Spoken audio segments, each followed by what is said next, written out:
अभी थोड़ी देर पहले जो डिफेंस मिनिस्टर साहब है, हम तवक्को कर रहे थे कि वो कोई भी बात करेगा, वो इस इशू पे अपना वो मौक़िफ़ है वो बताएगा या जो वाक़यात है उसकी डिटेल बताएगा और पार्लियामेंट को एतमाद मिलेगा। लेकिन उनकी दिल दिमाग पे पीटीआई सवार है, सोशल मीडिया सवार है। चाहिए तो ये था कि आप आज एक माहौल बनाते, आप बात करते एक नेशनल कंसेंसस की, लेकिन इसकी बजाय ख्वाजा साहब जो है ना मैं आपकी तकरीर आप सुना दे, इस पे कितनी दफा उन्होंने बलूचिस्तान का जिक्र किया और इस पे अफसोस का इजहार किया है। उसको सब कुछ जो है ना वो पीटीआई के ऊपर जो वो इल्जाम तराशी करने पे तुला हुआ है। अगर इनकी अंदर कोई भी अखलाकी जुर्रत होती, अगर कोई भी इसके अंदर जो है ना एक कोई शर्म और हया होता, आज वो ये कहता कि मैं रिजाइन करता हूं और मैं जो कम से कम ये बदतरीन सिक्योरिटी फेलेवर है, ये इंटेलिजेंस फेलेवर है। देखिए हम सब पाकिस्तानी हैं, हम किसी तौर पर इस किस्म की वाकयात की हर लिहाज से मजम्मत करते हैं और समझते हैं कि सबसे पहले जरूरत इस बात की है कि इसकी पॉलिसी को जो है रिविजिट किया जाए। आपने मुल्क में दहशतगर्दी का जो मुल्क में इस वक्त जो खासकर हम अमन व अमान की सूरत हाल है, इसकी बुनियाद क्या है? जब मुल्क में कानून न हो, जब मुल्क में आईन न हो, जब किसी इदारों का एहतराम और रिस्पेक्ट न हो, जब पार्लियामेंट जो है ना सिर्फ एक बराए नाम पार्लियामेंट बन जाए, और वो पार्लियामेंट जनाब चेयरमैन, वो पार्लियामेंट हम समझते हैं कि इस वक्त अगर बलूचिस्तान असेंबली में या नेशनल असेंबली में जो नुमाइंदगी है वो अवाम की नुमाइंदगी नहीं है, वो फार्म 47 के नुमाइंदे हैं। जब आप अपने असली नुमाइंदागान को आप उनको जेलों में डालें, आप इसको पार्लियामेंट से बाहर रखे और उन लोगों को पार्लियामेंट में रखे जिसका अवाम के साथ कोई ताल्लुक नहीं, तो ये बताओ वो मुल्क को कैसे चलाएगी? वहां पॉलिसी क्या पॉलिसी होंगी? क्योंकि इस वक्त सबसे पहली जो कि एक फ्रॉड इलेक्शन हुआ है, एक जाली तरीके से जो है असेंबली वजूद में लाई गई है और वो लोग असेंबली में बैठे हैं जिसके पास हक नहीं है कोई असेंबली में बैठे, उसके पास हक नहीं है कि वो हुकूमत बनाए, वो अवाम की नुमाइंदे नहीं है। हम समझते हैं इसलिए कि इस पार्लियामेंट में इस वक्त वो कुव्वत वो ताकत नहीं है कि अवाम की नुमाइंदगी करे। इसलिए हमने मुतालिबा किया कि फौरी तौर पर री इलेक्शन करवाया जाए, फेयर एंड फ्री इलेक्शन हो और सही अवाम की नुमाइंदगी जो है उसको मौका दिया जाए और पार्लियामेंट को तब ताकत मिल सकती है। आप देखें कि बलूचिस्तान की इश्यूज क्या है। आपने कभी उधर जो है ना, अगर आप उसको अपनी नुमाइंदगी नहीं देती, आप उसके हुकूक नहीं देती, आप अख्तर मेंगल जैसे एक पाकिस्तान और आइन के ऊपर यकीन रखने वाले के ऊपर उनकी पूरी पार्टी के ऊपर पर्चे करे, 1700 लोगों के ऊपर पर्चा हुआ, लोगों को गिरफ्तार किया गया।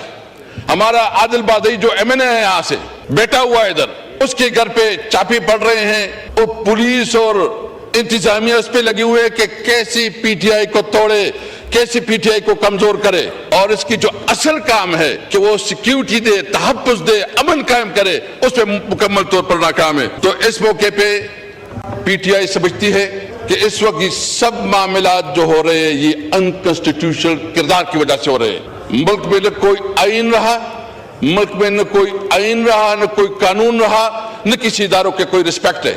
अभी आप देख रहे हैं कि इस वक्त जो बेरोजगारी बढ़ती जा रही है, आपके ताल्लुकात ईरान के साथ जो आपकी खारिजा पॉलिसी है, आपने अपनी खारिजा पॉलिसी को रिविजिट करना होगा। आपकी ईरान के साथ ताल्लुकात खुशगवार नहीं, आपने अफगानिस्तान के साथ जो ताल्लुकात बनाए और जिस तरह वहां ट्रीटमेंट हो रही है वो इंतहाई अफसोसनाक है।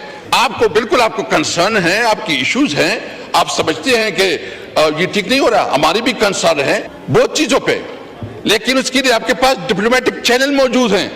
आप डिप्लोमेटिक चैनल को इस्तेमाल करें, अपने दोस्त ममालिक को इस्तेमाल करें, ताकि ये जो इस वक्त जो सूरत हाल चल रहा है उसके मुज़ाकरात से टेबल के ऊपर उसके मामलात को हल किया जाए। ना कि आपने जो है ना पहली दफा ये हुआ कि इस वक्त जो बॉर्डर पे अफगानिस्तान के बॉर्डर पे और खासकर तुर्कमुस इलाकों पे लड़ाई चल रही है और वहां के जो बिजनेसमैन है, जो हमारे इलाके का बिजनेस है, कारोबार है, पेशावर का तसाला ज्यादा से ज्यादा दारोदार जो है वो अफगानिस्तान के ऊपर है, उधर से ज्यादा हमारा कारोबार होता है। हमारा ज्यादातर राबिता जो ये एक तारीखी तौर पर ये रूट ये तो Samarkand, Bukhara, central Asian countries, Russian state, ये यहाँ तिजारत के लिए आते थे और हमारी इकोनॉमीज पे चलती थी। हमने अपने दौर में ये कोशिश की कि पाक अफगान ट्रांजिट ट्रेड के अंदर एक शिक इजाफा किया, जिसमें हमने ये तय किया कि हमारे ट्रांसपोर्ट जो है ना वो सेंट्रल एशिया तक जाएगा और रशियन स्टेट तक जाएगी। और उस वक्त आप देखिए कि हमारे एक्सपोर्ट कितने बड़े, उस वक्त हमारे एक्सपोर्ट तकरीबन 1.7 बिलियन तक पहुंचे। इस वक्त हमारी जो ईरान के साथ तकरीबन $1 बिलियन और रशियन स्टेट और सेंट्रल एशिया के साथ ये मिल मिला के तकरीबन $5 बिलियन बनते हैं। आज वो कारोबार बंद है। इसके मसाइल क्या आ रहे हैं? बेरोजगारी बढ़ रही है, मायूसी बढ़ रही है, नौजवानों में नाउमीदी बढ़ रही है। आप अब अगर उन इलाके के लोगों के रोजगार भी छीने और फिर आप ये कहें कि भाई रूट काजेज ये हैं कि आपके जो बॉर्डर्स हैं उसका एहतराम करें और जो मामलात है वो मुज़ाकरात पे हल करें।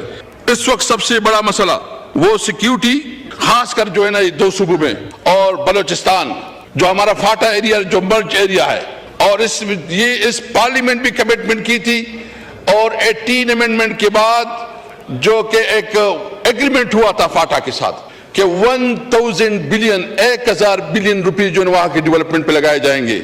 आप रिपोर्ट मंगवा के देखें इस वक्त कितनी जो है ना उधर डेवलपमेंट हुई, कितना पैसे इधर इस्तेमाल हुआ है। आप जानबूझकर छोटी सूबों को जो है ना महरूम रख रहे हैं, आप जानबूझकर जो है ना उसको उस तरफ धकेल रहे हैं कि खुदा न ख्वाह पाकिस्तान के खिलाफ वो काम करे। और आज ख्वाजा आसिफ साहब जो है ना डिफेंस मिनिस्टर हैं, वो जिस तरह बयान कर रहा है कि सब कुछ पीटीआई की वजह से हो रहा है, ये सब कुछ तुम्हारी नाली की वजह से हो रहा है। तुम्हारे अंदर वो कैपेसिटी नहीं है, तुम्हारे अंदर वो सलाहियत नहीं है। चाहिए तो ये कि इस मामले पे हम किसी तौर पर, हमारे लिए सबसे पहले पाकिस्तान है। हम अपने इदारों को मजबूत देखना चाहते हैं। हम एक मजबूत पाकिस्तान, हम समझते हैं कि पार्लियामेंट सबसे मजबूत इदारा होना चाहिए और वो पार्लियामेंट जो कि हकीकी अवाम का नुमाइंदा पार्लियामेंट हो और सारे फैसलों का इख्तियार उसके पास हो। हम समझते हैं कि अदलिया, जब तक अदलिया इंसाफ नहीं फराहम करेगी, जब तक अदलिया को जो जिस तरह कंप्रोमाइज किया गया और 26वीं आईनी तरमीम की आड़ में जिस तरह अदलिया के ऊपर अटैक किया गया और उसको मैनेज किया गया, वो काबिल मुज़म्मत है। हम समझते हैं कि जब तक अदलिया मजबूत नहीं होगी, आजाद नहीं होगी, इंडिपेंडेंट नहीं होगी, तब तक ये मुल्क आगे नहीं बढ़ेगा। आपने अपनी अदालती निजाम को मजीद मजबूत करना है। आप देख रहे हैं कि इस वक्त हमारा जितने भी इदारे हैं वो उस काम में लगे हुए हैं जो उसका काम नहीं है।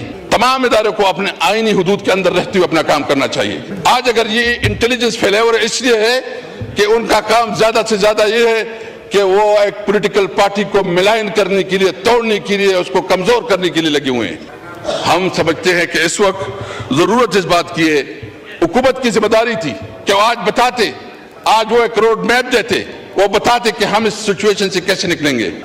बिलावल साहब ने बात की, बहुत अफसोस हुआ। वो कराची जो रोशनियों का शहर है, जिसकी टूटी फूटी सड़कें, जितना बदहाल ट्रांसपोर्ट का निजाम, जितना मैंने उधर देखा मुझे बहुत अफसोस हुआ।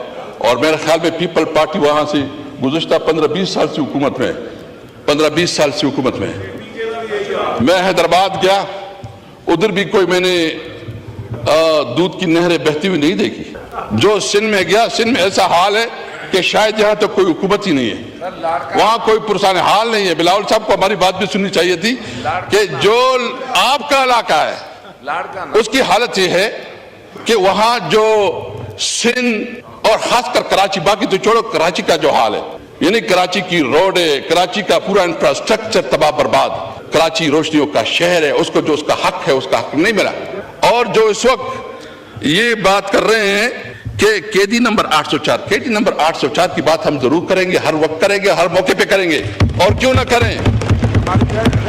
आपने केडी नंबर 804 इमरान खान को आपने नाजायज तौर पर जेल में रखा, उसके खिलाफ नाजायज पर्चे काटे और गैर कानूनी तौर पर उसके खिलाफ प्रोसीडिंग हो रही है, और जो फैसले हो रहे हैं वो कहीं और से हो रहे हैं, उधर इंप्लीमेंट हो रहे हैं।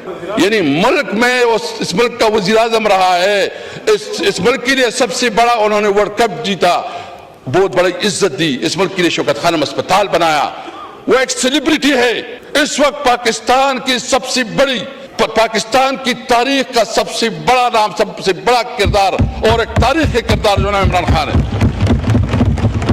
آئیں، اگر آپ کو اتنا زحم ہے تو ہم سمجھتے ہیں کہ ایک لیول فلینگ فیلڈ دے، الیکشن کروائیں، اور آپ سب جتنی بھی ہیں جس وقت حکومت میں بیٹھے، ایک آپ ٹکٹ پہ، آپ ایک ہی نشان پہ الیکشن لڑے. پی ٹی آئی انشاءاللہ عام ورکروں سے آپ کا مقابلہ کرے گا، آپ کو دکھائے گا کہ آپ کی کیا پوزیشن بنتی ہے. آپ کو پتا ہے کہ آپ کے عوام کے ساتھ کیا لینا. ایک کہتے ہیں مہنگائی ختم ہو گئی. آئے نا چلتے ہیں بازار میں، دیکھتے ہیں کہ کیا پوزیشن ہے. آج روزہ بازار میں دیکھیں کیا پوزیشن ہے، لاہور میں دیکھیں، آپ کراچی میں دیکھیں، پتا چل جائے گا. جی ڈی کی جتنی بھی ہے سب تمام چیزیں آپ بازار میں، یہاں وہی باتیں ہوتی ہیں. اس لیے میرا مطالبہ ہے کہ سب سے پہلے اس قسم کی صورتحال کے لیے ضرورت اس بات کی ہے کہ نیشنل کنسنسس بنائی جاتی ہے، نیشنل ایکشن پلان کے اوپر عمل کرایا جاتا، اور جو ادارے اس وقت سیاست میں ملوث ہے وہ اپنے کردار پہ توجہ دے، اپنے کردار سے. اور خواجہ صاحب کا میں نے کہہ دیا اگر اس کے اندر کوئی بھی شرم حیا ہو تو اس کو جو ہے استعفا دینی چاہیے. اور چلا گیا اور اس کی ساری تقریر وہ بغض اور حسد کی بنیاد پہ وہ ساری تقریر کر رہا تھا.